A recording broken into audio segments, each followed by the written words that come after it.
Hi hello നമസ്കാരം. ഇത് അനീഷ് ശർമ്മങ്ങാനം. കഴിഞ്ഞ തവണ ഞാൻ വന്നിട്ടുണ്ടായിരുന്നു കാസർഗോഡിൽ നിന്നാണ്. അപ്പോൾ കഴിഞ്ഞ തവണ വന്നതിന് ശേഷം എൻ്റെ എപ്പിസോഡ് ഇറങ്ങിയതിന് ശേഷമുള്ള എൻ്റെ ജീവിത സാഹചര്യങ്ങളും മാറ്റങ്ങളുമാണ് ഞാൻ ഇന്ന് നിങ്ങളോട് ഷെയർ ചെയ്യുന്നത്. എപ്പിസോഡ് ഇറങ്ങുന്നതിന് ഒരു ദിവസം മുമ്പ് എനിക്ക് ചാനലിൽ നിന്ന് അതിൻ്റെ പോസ്റ്ററും വീഡിയോ അയച്ചു തന്നു. ഞാനത് പോസ്റ്റ് ചെയ്തില്ല, കാരണം ഒരു ദിവസം മുന്നേ അയച്ചെന്നാ. അപ്പോൾ എപ്പിസോഡ് ഇറങ്ങുന്ന സമയമാകുമ്പോഴത്തേക്കും ഇതിൻ്റെ ടൈം കഴിയും, 24 മണിക്കൂർ ഞാൻ സ്റ്റാറ്റസ് പോകും. അതുകൊണ്ട് ഞാൻ അത് ഒഴിവാക്കിയിട്ട് പിറ്റേ ദിവസം ഞാൻ എൻ്റെ വീട്ടുകാർക്കും കൂട്ടുകാർക്കും നാട്ടുകാർക്കും എല്ലാവർക്കും ഷെയർ ചെയ്ത് അവരവരുടെ ഫ്രണ്ട്സിനും നാട്ടുകാർക്ക് എല്ലാവർക്കും ഷെയർ ചെയ്തു. ആ സന്തോഷത്തിൽ അന്ന് വൈകുന്നേരം എപ്പിസോഡ് ഇറങ്ങി. സന്തോഷം എല്ലാവരും കാണുന്നുണ്ട്. എപ്പിസോഡ് കഴിഞ്ഞ് വിത്തിൻ സെക്കൻഡ്സ് എനിക്ക് കോൾ വരാൻ തുടങ്ങി. അനീഷ സൂപ്പർ, അനീഷ അടിപൊളി, കിഡിലോസ്കി എന്ന് പറഞ്ഞ് മെസ്സേജുകളും വരാൻ തുടങ്ങി. സന്തോഷം മതിമറന്ന് ഞാനന്ന് ഭക്ഷണം കഴിച്ച് കിടന്നു. നേരത്തെ കിടന്നുറങ്ങണം. രാവിലെ എഴുന്നേറ്റ് ക്ലബ്ബ് പരിസരത്ത് പോകാനുള്ളതാണ്, ഷോ കാണിക്കാനുള്ളതാണ്. നേരത്തെ കിടന്നു, ഉറക്കം വരുന്നില്ല. കുറച്ചുകൂടെ സമയം കഴിഞ്ഞപ്പോൾ നാളെ രാവിലെ ആൾക്കാർ ചോദിക്കാൻ സാധ്യതയുള്ള കുറച്ച് ചോദ്യങ്ങളുണ്ട്. ഷോക്ക് പോയപ്പോൾ രമേഷ് പിഷാരടിയെ TV കാണുന്നവൾ തന്നെയാണോ നേരിട്ട് കാണുമ്പോൾ ആ ചോദ്യം ചോദിക്കാൻ സാധ്യതയുണ്ട്. അനുശ്രീയെ കണ്ട മേക്കപ്പ് ഇട്ടതുപോലെ ആണോ എന്ന് ചോദിക്കാൻ സാധ്യതയുണ്ട്. രമേഷ് പിഷാരടി നടക്കുമ്പോൾ കൂടെ മാനേജർമാരുണ്ടാവുമോ, ബോഡി ഗാർഡ്സ് ഉണ്ടാവുമോ, ഓഡിയൻസ് നിങ്ങളുടെ കോമഡി ചിരിക്കുന്നുണ്ടോ, അങ്ങനെ പല പല ചോദ്യങ്ങൾ ചോദിക്കാൻ സാധ്യതയുണ്ട്. അനുശ്രീ നിൻ്റെ അടുത്ത് സംസാരിച്ചോ? ഇതൊക്കെ ചോദ്യങ്ങൾക്കൊക്കെ ഉത്തരം ഞാൻ ഓൾറെഡി പ്ലാൻ ചെയ്ത് കിടന്നുറങ്ങി. രാവിലെ എഴുന്നേറ്റ് ഇന്നലെ ആൾക്കാരുടെ അഭിനന്ദന പ്രവാഹങ്ങളുടെ ഹാങ് ഓവർ തലയിൽ വെച്ചുകൊണ്ട് ഭക്ഷണമൊക്കെ കഴിച്ച് ഒരു കയ്യിലേക്ക് കൊടുത്ത് ഷർട്ടൊക്കെ ഇട്ട് ഞാൻ ക്ലബിൻ്റെ പരിസരത്തേക്ക് പോയി. പരിസരത്ത് ഒരുപാട് പേര് നിൽക്കുന്നുണ്ട്. ഞാൻ മാസ്ക് പതിയെ താഴ്ത്തി ഓരോരോ ആൾക്കാരെ ഇങ്ങനെ നോക്കി നടന്നു. ആരും മൈൻഡ് ചെയ്യണില്ല. ഇന്നലെ കിഡിലോസ്കി മെസ്സേജ് അയച്ചവൻ വരെ മൊബൈലിൽ കളിച്ചുകൊണ്ടിരിക്കും. ഇതെന്ത് പറ്റി? എപ്പിസോഡ് ഇറങ്ങിയതാണല്ലോ, ആരും മൈൻഡ് ചെയ്യണില്ല. കുറച്ചുകൂടെ മുന്നോട്ട് നടന്നു. എല്ലാവരും ചുറ്റിലിരിപ്പുണ്ട്, ആരും എന്നെ മൈൻഡ് ചെയ്യുന്നില്ല. സങ്കടം ചെറുതായിട്ട് വരാൻ തുടങ്ങി. ഇനി എപ്പിസോഡ് ഏക്കാത്തതിൻ്റെ ആണോ എന്നൊരു സംശയം കൂടി തോന്നി. പക്ഷെ തലേദിവസം എല്ലാവരും ഭയങ്കരമായിട്ട് മെസ്സേജ് അയച്ചതാണ്. ഞാനത് കഴിഞ്ഞ് തിരിച്ചു നടന്നു, വീട്ടിലോട്ട് മെല്ലെ തിരിച്ചു നടന്നു. സങ്കടപ്പെട്ട് നടക്കുമ്പോൾ പിന്നിൽ നിന്നൊരു വിളി, ആ നിമിഷത്തിൻ്റെ ആ ഒരു സന്തോഷം ഉണ്ടല്ലോ. ഞാൻ മെല്ലെ തിരിഞ്ഞു നോക്കി, ദിനേശ് ഏട്ടൻ. ഞാൻ തിരിച്ച് ദിനേശ് ഏട്ടാ ഒന്ന് മസിൽ പിടിച്ചൊന്ന് പറഞ്ഞു. ദിനേശ് ഏട്ടൻ നോക്കിയിട്ട് പറഞ്ഞു, എന്തായി കുറെ കാലം ദുബായിൽ നിന്ന് വന്നിട്ട് പോകുന്നില്ലേ? ഒരു പല്ല് കടിയെ ഞാൻ ഒതുക്കി. തിരിച്ചൊന്നും പറയാൻ നിന്നില്ല. ദിനേശ് ഏട്ടാ എന്നും പറഞ്ഞ് ഞാൻ തിരിഞ്ഞ് വീട്ടിലേക്ക് നടന്നു. നല്ല സങ്കടം ഉണ്ടായിരുന്നു, ആരും റെസ്പോണ്ട് ചെയ്തില്ല എന്നുള്ളത്. തിരിച്ച് വീട്ടിലെത്തിയപ്പോൾ അമ്മയുടെ അടുത്ത് അടുത്ത വീട്ടിലെ ചേച്ചി സംസാരിച്ചുകൊണ്ടിരിക്കും. ഞാൻ മെല്ലെ ചെവി ഓർത്തി, എന്തായാലും എപ്പിസോഡിന്റെ കാര്യമായിരിക്കും. അല്ല, എന്തിയ ഭാര്യയായിട്ട് നിങ്ങളെ മോന്റെ കഥ TV-യിലെല്ലാം കണ്ടിനല്ലോ. അമ്മക്ക് നല്ല സന്തോഷം, എനിക്കും സന്തോഷം. അവനിപ്പോ TV-യിലും കാര്യങ്ങളൊക്കെ ആയിട്ട് നടക്കുകയാണ്. ചേച്ചി അത് ഇഷ്ടപ്പെട്ടില്ല കേട്ടാ. ആടുന്ന് പൈസ എന്തെങ്കിലും കിട്ടുമോ ഇങ്ങനെ കഥയും പറഞ്ഞിട്ട് വന്നാല്? പൈസ കിട്ടുമോന്നാ? അവര് ഷെയർ അല്ല പരിപാടി. ഓനും ചേച്ചിക്ക് അത് സൂചിച്ചില്ല. ഷെയർ എന്തിയ കോട്ടിട്ട് കഥ പറയുന്നതല്ലേ, അതിലെന്തിയ ഷെയർ? ഓനെന്നാ ദുബായിക്കൊന്നും പോയിക്കൂടെ? എന്തിനാ നാട്ടിൽ നിൽക്കുന്ന ഈ ദുബായിന്ന് കേട്ട പിന്നെ എനിക്ക് സഹിച്ചില്ല. ഇവർക്ക് നാട്ടിലൊരു പൊതു സ്വഭാവമുണ്ട്. ഒരാൾ ദുബായിക്ക് പോയി നാട്ടിൽ വന്നു കഴിഞ്ഞാൽ എപ്പോൾ പോകണോ എപ്പോൾ പോയി ചോദിച്ചുകൊണ്ട്. 1 വർഷം നിന്ന് കഴിഞ്ഞാലും ചോദ്യം ഉണ്ടാവും, 2 വർഷം നിന്നാലും അതേ ചോദ്യം ഉണ്ടാവും. ഈ നാട്ടുകാരുടെ സ്വഭാവം 1 പ്രാവശ്യം ദുബായിക്ക് പോയി കഴിഞ്ഞാൽ ചാവണ വരെ ദുബായിൽ നിൽക്കണം, പ്രവാസിയായി നിൽക്കണം എന്നാണ് നാട്ടുകാരുടെ സ്വഭാവം. അതെനിക്ക് ഇഷ്ടപ്പെട്ടില്ല. ഞാൻ ചേച്ചിയെ മൈൻഡ് ചെയ്തില്ല. ഇപ്പുറത്ത് നിന്ന് ചേച്ചി വീണ്ടും, എന്നാലും ഓൻ എന്തിനാ അങ്ങനത്തെ എല്ലാം പോയിനെ? നല്ല കണ്ണുകടിയും കിട്ടാ. എന്നാലും എന്തിനും ഓൻ അങ്ങനത്തെ പരിപാടിക്ക് പോയിനെ? TV-യിൽ കണ്ടുല്ലോ, അനുശ്രീ ഇരിക്കുന്നു, പിഷാരടി ഇരിക്കുന്നു, എൻ്റെ പേര് വിളിച്ച് സംസാരിക്കുന്നു. ഇതൊക്കെ കണ്ട് കണ്ണടിയാണ്. എന്നാലും ഓൻ എന്തെങ്കിലും പണിക്ക് പോകാൻ പറയാറോ പറഞ്ഞു. അമ്മ പറഞ്ഞു, അതിൻ്റെ ഒന്നും ആവശ്യമില്ല. ഇപ്പം ഈ പരിപാടിക്ക് പോകാൻ തന്നെ പറഞ്ഞ നിങ്ങളുടെ മോൻ അഭിജിത്താണ്. ഓനാണോ ഓൻ ഇൻസ്പിറേഷൻ കൊടുത്ത് പരിപാടിക്ക് വിട്ടെ?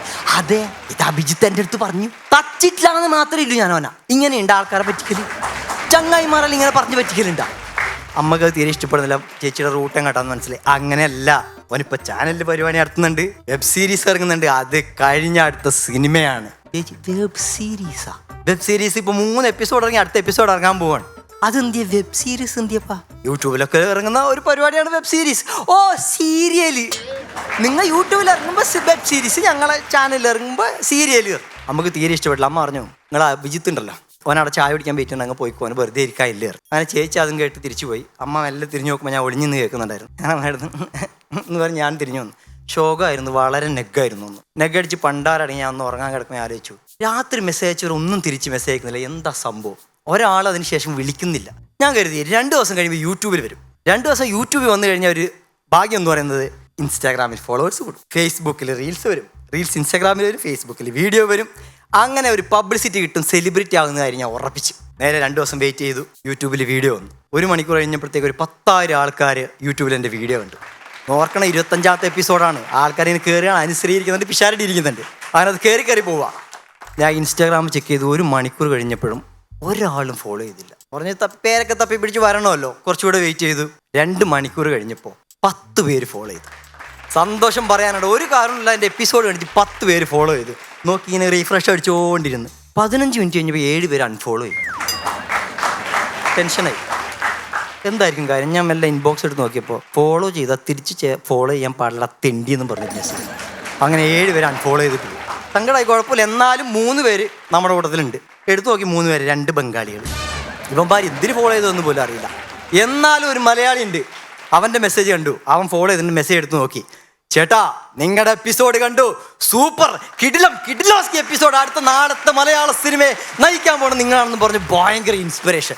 അത് കേട്ടതുകൊണ്ട് ഞാൻ അപ്പം തന്നെ വോയിസ് മെസ്സേജ് ചക്കരെ നീയാടാ എൻ്റെ ഇൻസ്പിറേഷൻ, ഞാൻ അടുത്ത സിനിമയിൽ അടുത്തായിട്ട് വരും അങ്ങനെ പറഞ്ഞ് കുറേ സ്മൈലിങ് ലവ് ആദ്യം ഇതൊക്കെ അവൻ അയച്ചു. ഭയങ്കര സന്തോഷം, ഒരാളെങ്കിലും പറഞ്ഞല്ലോ എന്നുള്ളത്. കുറച്ചൊരു 10 മിനിറ്റ് കഴിഞ്ഞപ്പോൾ അടുത്ത മെസ്സേജ് അവൻ്റെ, ചേട്ടൻ ആ എപ്പിസോഡ് മുഴുവൻ അവിടെ ഉണ്ടായിരുന്നു, ആ ദിവസം മുഴുവൻ ഷൂട്ടിങ്ങിലുണ്ടായിരുന്നോ? കേട്ടതല്ല. ഞാൻ പറയും, മോനെ ആ എപ്പിസോഡ് മാത്രമല്ല 2 എപ്പിസോഡ് 2 ദിവസം ഞാൻ അവിടെ അഴിഞ്ഞാടുകയായിരുന്നു. പിഷാരടി സംസാരിക്കുന്നു, അനുസരി സംസാരിക്കുന്നു, അവരുടെ കൂടെ ഫുഡ് കഴിക്കുന്നു, ചാടി, അങ്ങനെയുള്ള കാര്യം ഞാൻ മൊത്തം അങ്ങ് വിളമ്പി കൊടുത്തു. അവൻ്റെ അടുത്ത ചോദ്യം ഇത് കേട്ടപ്പോൾ, നിങ്ങളുടെ എപ്പിസോഡിൽ 3-ാമത്തെ വരി 2-ാമത് വരുന്ന മഞ്ഞ ചുരിതായിട്ട് നുണക്കുഴിയിലെ ചേച്ചി ഉണ്ടല്ലോ, ആ ചേച്ചിയുടെ നമ്പർ കിട്ടാൻ വല്ല വഴിയുണ്ടോ? ഈ പല്ല് കടിക്കാൻ നല്ല വേറൊരു ഓപ്ഷൻ ഇല്ല. കാരണം അവനെ അൺഫോളോ ചെയ്ത് കഴിഞ്ഞാൽ ആ ഫോളോ എനിക്ക് നഷ്ടപ്പെട്ടു. അതുകൊണ്ട് അൺഫോളോ ചെയ്യാൻ പോയില്ല. ഞാൻ ഒന്നും മിണ്ടിയില്ല. നോക്കട്ടെടാന്നും പറഞ്ഞു വന്നു. അവൻ പറയും, യൂട്യൂബിൽ കുറേ കമൻറ്റ് ഇട്ടേട്ടാ ആ ചേച്ചി ആരാന്ന് പറഞ്ഞിട്ട്, ആരാന്ന് അറിഞ്ഞുകൂടാ അതുകൊണ്ടാന്ന് പറഞ്ഞു. ഒരു കുഴപ്പമില്ല, ഞാൻ നോക്കിയെടുക്കാമെന്ന് പറഞ്ഞാൽ അത് വിട്ട്. പിന്നെ നമ്മുടെ രക്ഷ ഫേസ്ബുക്കായിരുന്നു. ഫേസ്ബുക്കിൽ വീഡിയോ വന്ന് മില്യൺസൊക്കെ ആൾക്കാർ കാണുന്നുണ്ട്. കമൻറ്റുകളുടെ എണ്ണം കുറവാണ്, എന്നാലും നല്ല കമൻറ്റുകളൊന്നും കാണുന്നില്ല. കാരണം പൊതുവേ വൺസ് അപ്പോൺ ടൈമിൻ്റെ വീഡിയോസൊക്കെ വന്ന ഭയങ്കര വ്യൂയും ഭയങ്കര ലൈക്കും കമൻറ്റ്. എൻ്റെ മാത്രം എന്തൊരു ഷോക്കെന്ന് എനിക്ക് മനസ്സിലാവണില്ല. കുഴപ്പമില്ല എന്ന് പറഞ്ഞാൽ ഫേസ്ബുക്ക് വിട്ട് വീണ്ടും തിരിച്ച് ഇൻസ്റ്റാഗ്രാമിൽ ഒന്ന് നോക്കിയപ്പോൾ ഒരുപാട് ആൾക്കാർ കാണുന്നുണ്ട്, നല്ല നല്ല കമൻറ്റുകൾ. ഇൻസ്റ്റാഗ്രാമിൽ കുറേ ലവും കമൻറ്റ്സൊക്കെ. അപ്പോൾ ഞാൻ ആരോ പറഞ്ഞ കാര്യം ഓർത്തു, ഫേസ്ബുക്കിൽ അമ്മമാരുടെ എണ്ണം കൂടുതലാണ്, ഇൻസ്റ്റാഗ്രാമിൽ നമ്മളെപ്പോൾ ന്യൂജനാണെന്നുള്ളൊരു കാര്യം ഞാൻ ഓർത്തു. സത്യമായിട്ട് അങ്ങനെ ഒരു സാധ്യത ഉണ്ട്.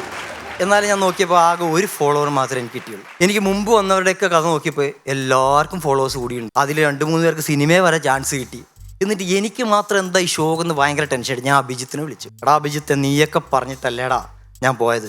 ഇങ്ങനെ ഒരു ഷോ ഒരു സെലിബ്രിറ്റി പോലും, അല്ലെങ്കിൽ ഒരു സെലിബ്രിറ്റി സ്റ്റാറ്റസ് പോലും എനിക്ക് കിട്ടിയിട്ടില്ല, ഒരാൾ പോലും മൈൻഡ് ചെയ്യുന്നില്ല, എന്തോ ചെയ്യും? അവൻ പറഞ്ഞു, എടാ ട്രെൻഡ് മാറി, നീ പോകേണ്ടത് ഇൻസ്റ്റാഗ്രാമിലോ ഫേസ്ബുക്കിലല്ല, ഇപ്പം സ്റ്റാൻഡപ്പ് കൊമേഡിയന്മാർക്ക് ട്രെൻഡ് ക്ലബ് ഹൗസാണ്. നീ നേരെ അങ്ങോട്ട് വെച്ച് പിടിച്ചോ, നല്ലൊരു ഫോട്ടോ, മൈക്ക് പിടിക്കണ ഫോട്ടോ, ബാക്കിൽ പിഷാരടിയുടെ ഒരു ഫോട്ടോ, താഴെ funds upon a fame Aneesh ശർമ്മങ്ങാന്ന് കൊടുത്തോ, നിനക്ക് ഫോളോവേഴ്സ് കൂടുമെന്ന് പറഞ്ഞു. നല്ല ഓപ്ഷൻ. ഞാൻ ചിന്തിച്ചപ്പോൾ അതാ കറക്റ്റ്. നേരെ ക്ലബ് ഹൗസിൽ കയറി ഓപ്പൺ ചെയ്ത് കുറേ ചറവറ ഗ്രൂപ്പ്, എനിക്കൊന്നും മനസ്സിലാവില്ല എവിടെ പിടിക്കണമെന്ന്.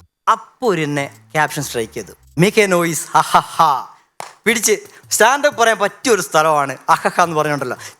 കയറുമ്പോൾ തന്നെ ഒരു ചേച്ചി, ദാ വന്നിരിക്കുന്നു നമ്മുടെ അനീഷിനെ നമുക്ക് മേളിലേക്ക് വിളിക്കാം, ഫണ്ട്സ് അനീഷ് കമോൺ എന്ന് പറഞ്ഞ് മേളിലേക്ക് വിളിച്ചു. ഞാൻ ഞെട്ടിപ്പോയി. കാരണം ഞാൻ ഗ്രൂപ്പിലേക്ക് കാലെടുത്ത് വെച്ചുള്ള എന്നെ മേളോട്ട് കയറി വിളിച്ചേക്കുന്നു. ഞാൻ വിചാരിച്ചു ഓക്കെ, മൈക്കൊക്കെ ഓൺ ചെയ്ത്. അപ്പോൾ അടുത്ത ചേട്ടൻ പറഞ്ഞു, അനീഷേ നിൻ്റെ ആദ്യത്തെ അനുഭവം പറടാ പറഞ്ഞു. ആ ഓക്കെ ചേട്ടാ പറയാം എന്ന് പറഞ്ഞപ്പോൾ വീണ്ടും ഒരു ചേച്ചി, അനീഷേ നിൻ്റെ ആദ്യത്തെ എക്സ്പീരിയൻസ് പറയടാ. അത് കേട്ടപ്പോൾ ഞാൻ ഒന്ന് ഞെട്ടി. എനിക്ക് ചെറിയ സംശയം അടിച്ചിരുന്നു. ഞാൻ മെല്ലെ അതിൻ്റെ താഴെയുള്ള ബാക്കിയുള്ള പ്രൊഫൈൽ പിക്ചറൊക്കെ നോക്കിയപ്പോൾ ചെറിയൊരു പന്തികേട്, എവിടെയോ ഒരു മിസ്റ്റേക്ക്. ക്യാപ്ഷൻ്റെ കൂടെ സ്മൈലികൾക്കൊക്കെ മഴ വരുന്ന പോലെയൊക്കെ ഒരു തോന്നൽ. ഞാൻ ആ ക്യാപ്ഷൻ ഒന്നുകൂടെ വായിച്ചു, മേക്ക് എ നോയ്സ് അഹഹ. ഇതിലെവിടെ മിസ്റ്റേക്കെന്ന് എനിക്ക് മനസ്സിലാകത്തെ. ഞാൻ ഒന്നുകൂടെ വായിച്ചു, മേക്ക് എ നോയ്സ് അഹ.